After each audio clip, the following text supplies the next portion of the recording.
Kate আর mat নামের এক couple ছোট্ট একটি শহরে তাদের নতুন বাড়িতে শিফট করে। তারা পুরনো সবকিছু ভুলে জীবনটাকে নতুন করে শুরু করতে চাইছিল। তারা যে বাড়িতে শিফট করে বাড়িটা অনেক বড় ছিল আর তাদের আশেপাশে আর অন্য কোনো বাড়ি ছিল না। ম্যাট একজন আর্টিস্ট ছিল আর কেট ট্রান্সলেটরের কাজ করত। তাদের দুজনের মধ্যে অনেক ভালোবাসা ছিল। নতুন বাড়িতে সব গোছগাছ করার সময় ম্যাট একটা রুম দেখতে পায়। সে বাড়ির অন্য সব জিনিসের মধ্যে সেই রুমে চাবিটাও পায়। চাবি দিয়ে যখন সে ওই রুমে দরজাটা খোলে তখনই বাড়ির সব আলো চলে যায়।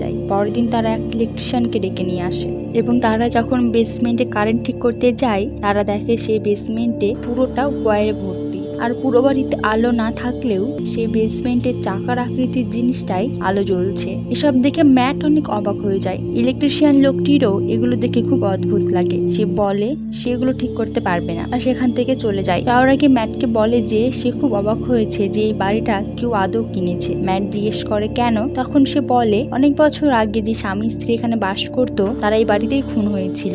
এটা শুনে ম্যাট বেশ একটু চিন্তিত হয়ে পড়ে। সে বাড়ি কেনার আগে এই কথাটি জানতো না, কিন্তু সেই কথাটা কেটকে বলে না। সেই ব্যাপার ইন্টারনেটে সার্চ করে এবং জানতে পারে 1975 সালে একটা ছেলে এ বাড়িতে থাকা কাপলকে খুন করেছিল। পুলিশ সেই ছেলেটাকে সেই ব্যাপারে কিছু জানতে পারে না। এরপর সেই ছেলেটাকে পাগল ভেবে মেন্টাল অ্যাসাইলামে পাঠিয়ে দেয়। কারেন্ট ঠিক না হয় বাধ্য হয়ে তারা গোটা বাড়িতে পাওয়ার ল্যাম্প জ্বালিয়ে রাখে। রাতে ম্যাট ওই ঘরে বসে ড্রিঙ্ক করছিল। তার মদ যখন শেষ হয়ে যায় তখন ম্যাট বলে এত তাড়াতাড়ি শেষ হয়ে গেল, আমার আরো এক বোতল মদ চাই। তখন গোটা বাড়ির আলো ব্লিঙ্ক করতে শুরু করে আর আলো চলে যায়। কিছুক্ষণ পর যখন আলো ফিরে আসে তখন ম্যাট দেখে তার সামনে একটা মদের বোতল। ম্যাট অনেক ভয় পেয়ে যায় কারণ সেই বোতলটি একদম অরিজিনাল ছিল, ঠিক তার আগের বোতলটার মতোই। পরের দিন সকালে কেট ঘুম থেকে উঠে খেয়াল করে গোটা বাড়ির লাইট ব্লিঙ্ক করছে। সে দেখার জন্য ওই রুমের সামনে আসে আর দেখে পুরো রুম অনেক জিনিসে ভর্তি। সেখানে অনেক দামি দামি পেইন্টিং, জামা কাপড়, আরো অনেক জিনিস। ম্যাট কেটকে বলে এই রুমের কাছে যা চাইবে তাই পাবে। সে কেটকেও কিছু চাইতে বলে। তখন কেট বলে আমার একটা ভালো জব চাই। ম্যাট তাকে বলে এইসব কিছু নয়, কোনো জিনিস চাইতে হবে, ম্যাটেরিয়াল কিছু, তবে রুম সেটা দেবে। এবার কেট টাকা চায়। ঘরের আলো আবার ব্লিঙ্ক করতে শুরু করে আর সেখানে টাকা চলে আসে। এর প্রথমে এই জিনিসটা পছন্দ করে না, কিন্তু পরে তারা দুজন লোভী উন্মাদের মতো ব্যবহার করতে শুরু করে। তারা মদ, ড্রাগস, জুয়েলারি, টাকা, দামি ড্রেস, আরো সব লাক্সারি জিনিস চাইতে থাকে আর সবকিছু ভুলে রোজ রোজ পার্টি করতে শুরু করে। এইভাবে অনেক দিন কেটে যায় আর এক সময় তার এই সমস্ত জিনিসের উপরে আগ্রহ হারিয়ে ফেলে। এত সব দামি জিনিস আর তাদের খুশি করে না। আসলে খুশি সেই সমস্ত জিনিসেই পাওয়া যায় যেগুলোর পেছনে আমাদের প্রচেষ্টা, ঘাম আর স্যাক্রিফাইস আছে। কিট কিছুটা ডিপ্রেস ফিল করে। ম্যাট তার ডিপ্রেশনের ব্যাপারটা বুঝতে পারে। ম্যাট তাকে বলে তাদের একটা বাচ্চা নেওয়া উচিত, কিন্তু কেট বারণ করে। আসলে এর আগে তারা দুবার বাচ্চা নেওয়ার চেষ্টা করেছিল, কিন্তু দুবারই তাদের বাচ্চা কেটের পেটেই মারা গিয়েছিল।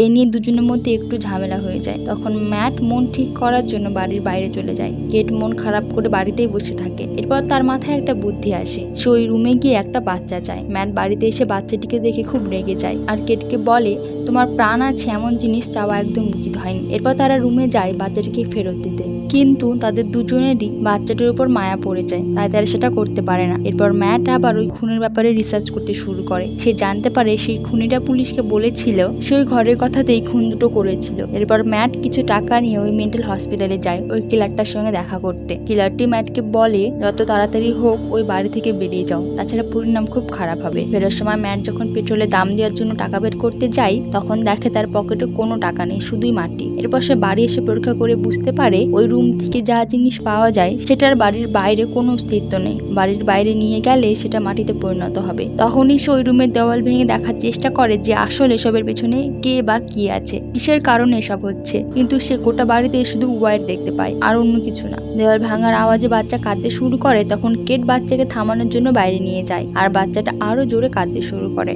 আর তার গায়ের চামড়া বদলে যেতে শুরু করে। ম্যাট তাদের তাড়াতাড়ি করে বাড়িতে নিয়ে আসে। তখনই তারা দেখে ছোট বাচ্চাটি আর ছোট নেই, সে একটা 7-8 বছরের বাচ্চায় পরিণত হয়েছে। আসলে ওই রুম থেকে পাওয়া কোনো জীবিত কাউকে বাড়ির বাইরে নিয়ে গেলে তার আস্তে আস্তে বয়স বেড়ে যায় আর সে বুড়ো হয়ে শেষ পর্যন্ত মারা যায়। কেট বাচ্চাটির নাম রাখে শেন। এরপর থেকে সে শেনকে আর বাড়ির বাইরে যেতে দেয় না। শেন বাইরে যেতে চাইলে সে বলে বাইরে অনেক জামস আছে যেটা তাকে মেরে ফেলবে। শেন আর 5টা বাচ্চার মতো বিহেভ করতো। শেনের কারণে ম্যাট আর কেটের মধ্যে দূরত্ব হয়ে যায়। তারা প্রায় শেনকে নিয়ে ঝগড়া করতো আর তারা আলাদা রুমে ঘুমোতে শুরু করে। কেট সারাদিন শেনের সঙ্গে কাটাতো আর ম্যাট সবসময় ছবি আঁকতেই ব্যস্ত থাকতো। একদিন রাতে শেন বাড়িতে ঘুরতে ঘুরতে সেই রুমের ব্যাপারে জানতে পেরে যায় আর তার মধ্যে যে একটা পাওয়ার আছে সেটাও সে বুঝতে পেরে যায়। পরের দিন সকালে কেট আর ম্যাট দেখে সেন তার ইমাজিনেশনের সাহায্যে সেই রুমটাকে একটা বড় বাগানে পরিণত করে ফেলেছে আর সেখানে বরফ দিয়ে একটা স্নোম্যান তৈরি করেছে। কেট সেনের সাথে খেলতে শুরু করে কিন্তু ম্যাট অনেক ভয় পেয়ে যায়। সে বুঝতে পারে সেন অনেক পাওয়ারফুল আর সেই পাওয়ার দিয়ে সে যা ইচ্ছে তাই করতে পারে। আর এই সময় মেন্টাল অ্যাসাইলামের ওই লোকটা ফোন করে এবং সে বলে সে কেন খুনগুলো করেছিল। সে বলে ওই কাপেলরা ওই রুম থেকে তাকে চেয়েছিল, মানে সেও সেনের মতোই ছিল। সে যখন বড় হয় তখন তার বাইরে যেতে খুব ইচ্ছে করতো। সে আর 5টা লোকের মতো জীবনযাপন করতে চাইতো, কিন্তু তারা সবাই জানতো সেটা সম্ভব না। তখন রুম তাকে বলে যারা তাকে চেয়েছিল তাদের যদি মৃত্যু হয় তাহলে সে বাড়ি থেকে বের হতে পারবে। তাই সে তার বাবা মাকে মেরে ফেলে। অন্য রুমে থাকা ফোনের মাধ্যমে কেট তাদের কথা শুনে ফেলে আর বাড়ি থেকে বেরিয়ে যায়। সে সারা রাত বাড়ি ফেরে না। সে বুঝতে পারে যে সে কত বড় ভুল করে ফেলেছে। বাড়িতে সেন তার মাকে খুঁজতে থাকে। সে বারবার ম্যাটকে জিজ্ঞেস করে তার মায়ের কথা। ম্যাট রেগে যায় আর বলে যে কেট তার মা নয় আর সেও সেনের বাবা নয়। সেনকে তারা ওই রুমের মাধ্যমে তৈরি করেছে আর সেন রিয়েল নয়। যদি সে বাড়ির বাইরে বের হয় তাহলে কিছু সময়ের মধ্যে সে বুড়ো হয়ে মারা যাবে। কিন্তু ম্যাট এরপর থেমে যায়। সে বুঝতে পারে সেন আসলে তো একটা বাচ্চা। সে সেনকে সরি বলে আর তাকে ঘুম পাড়ানোর জন্য গল্প বলতে শুরু করে। ঠিক বাবা ছেলের মতোই তারা ব্যবহার করে। কেট ফিরে এসে দেখে ম্যাট অবশ্যই সে তার ছেলেকে আপন করে নিয়েছে। এরপর ম্যাট ঘুম থেকে উঠে পড়ে আর তারা ইন্টিমেট হয়। সেন দরজার ফাঁক দিয়ে সব দেখছিল। সে তার মায়ের প্রতি এক অদ্ভুত আকর্ষণ অনুভব করে। তখন সে বাড়ির বাইরে যায়, নিজেকে 17-18 বছরের ছেলেতে পরিণত করে। ম্যাট আর কেট দুজনেই সেটা দেখে খুব ভয় পেয়ে যায়। সেন ম্যাটকে মারার চেষ্টা করে আর এসবের মধ্যেই কেটের মাথায় আঘাত লাগে আর সে জ্ঞান হারিয়ে ফেলে। তার যখন জ্ঞান ফেরে তখন ম্যাট তাকে বলে মারপিটের সময় ভুল করে সেনের গুলি লেগে গিয়েছিল, যে কারণে সেন মারা গিয়েছে। এটা শুনে কেট অনেক কষ্ট পায় কারণ সে সেনকে নিজের ছেলের মতো ভালোবেসেছিল। লাঞ্চের সময় কেট বলে এত কিছুর পরে সে এখানে থাকতে পারবে না, সেখান থেকে চলে যেতে চায়। কিন্তু ম্যাট বলে তাদের কাছে এখন বাইরে থাকার মতো টাকা নেই, এখানে থাকলে তাও রোজকার প্রয়োজনীয় জিনিসগুলো তারা পেয়ে যাবে। কেট খেয়াল করে ম্যাট অন্যরকম ব্যবহার করছে।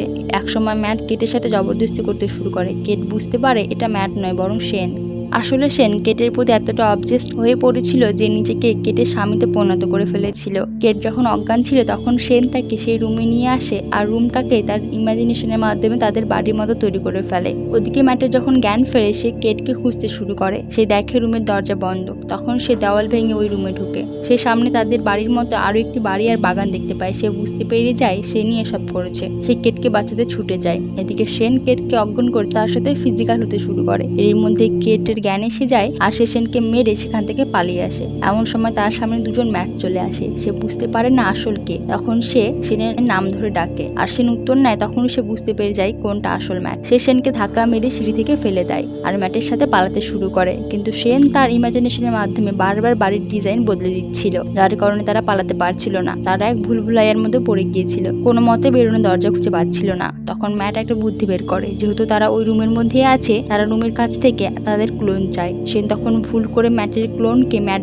খুন করে ফেলে আর আসল ম্যাট কেটকে নিয়ে সেখান থেকে পালিয়ে আসল বাড়িতে চলে আসে। কিন্তু সেন তাদের দেখতে পেয়ে যায়। সেন তাদের পিছু নাই। তারা দরজার কাছে এসে পৌঁছায়। তখনই ম্যাট সেনকে বাড়ির বাইরে নিয়ে চলে যায় আর কেটও ভেতর থেকে দরজা বন্ধ করে দেয়। সেন বাড়ির ভেতরে ঢুকতে পারে না, বাইরে থেকে যায় আর বয়স হতে শুরু করে এবং শেষ পর্যন্ত সে মারা যায়। এসবের কারণে কেট খুব ভেঙে পড়ে। এরপর প্রায় 1 মাস কেটে যায়। তারা সে বাড়িটা ছেড়ে একটা মোটেলে এসে থাকতে শুরু করে আর কেট জানতে পারে সে প্রেগনেন্ট। এই সময় ঘরের সব আলো ব্লিঙ্ক করতে শুরু করে আর মুভি এখানে শেষ হয়ে যায়। কিন্তু এখানে প্রশ্ন হলো আসলে বাচ্চাটা কার, ম্যাট না সেনের? আর আসলে মুভিতে হলোটা কি? অ্যাকচুয়ালি মুভিতে ওপেনিং দেখানো হয়েছে, মানে মুভির শেষটা দর্শকের উপর ছেড়ে দেওয়া হয়েছে। তবে মুভির সম্বন্ধে আমার 3টে থিওরি আছে। এক, বাচ্চাটা সেনের, যে কারণে লাইটগুলো ব্লিঙ্ক করছিল। যেহেতু সেন মারা গেছে তাহলে সেনের তৈরি করা জিনিস সে বাড়ির বাইরে জীবিত থাকতে পারবে আর সাধারণ মানুষের মতো জীবনযাপন করতে পারবে। আর দ্বিতীয়ত, বাচ্চাটা হয়তো ম্যাটের, কারণ তারাও সেদিন ইন্টিমেট হয়েছিল। যেহেতু কেট সেনকে তৈরি করেছে আর সে সময় কেট বেঁচে ছিল, তার মানে সেন তখনও কোনো রিয়েল মানুষ ছিল না। তার মধ্যে হয়তো চিন্তা করা বা কাজ করার ক্যাপাবিলিটি ছিল, কিন্তু তবুও সাধারণ মানুষের মতো রিপ্রোডিউস করার ক্ষমতা তাদের প্রজাতির হয়তো ছিল না। আর 3 নম্বর, তারা হয়তো রুম থেকে বেরোতে পারেনি। সেন যেমন ওই রুমের মধ্যে অত বড় একটা বাগান আর বাড়ি তৈরি করে ফেলেছিল, তেমনই হয়তো মোটেল বা গোটা শহরটাকেও তার মধ্যে তৈরি করেছে। সে চাইতো যে সে তার মায়ের সাথে সারা জীবন থাকুক, কিন্তু সে জানতো সেভাবে সম্ভব নয়, কারণ কেট বা ম্যাট তাকে ঠিক মতো তাদের ছেলে বলে মেনে নিতে পারতো না। তাই হয়তো সে তাদের ট্রিক করেছে। এবার সে কেটের সত্যিকার সন্তান হয়ে তার কাছে আসবে এবং কেটের সঙ্গে সারা জীবন থেকে যাবে। আর তাছাড়া কোনো উইশ ফুলফিল হলেই শুধু ওই বাড়ির লাইটগুলো ব্লিঙ্ক করতো। আর তার বাইরের কোনো জায়গা নয়, কিন্তু মুভিতে শেষে মোটের লাইট ব্লিঙ্ক করতে দেখি আমরা। এই তিনটের মধ্যে কোন থিওরিটা আপনার সঠিক বলে মনে হয়? আর তাছাড়া আপনার যদি এন্ডিং সম্বন্ধে অন্য কোনো থিওরি থাকে আমাকে জানাতে পারেন। আর রুমটা সম্বন্ধে মুভিতে কিছু বলা হয়নি, তবে মুভি ডিরেক্টর এক ইন্টারভিউতে রুমটাকে সে নিকোলা টেসলার আবিষ্কার করা জিনিসের মতো কোনো একটা অদ্ভুত কিছু ভাবতে বলেছে আমাদের। তো বন্ধুরা, এই ছিল দ্য রুম মুভির গল্প। আবার দেখা হবে অন্য কোনো মাথা খারাপ করা মুভির কাহিনী নিয়ে। এইরকম সব মুভির গল্প শোনার জন্য চ্যানেলটিকে সাবস্ক্রাইব করে দিন। টাটা।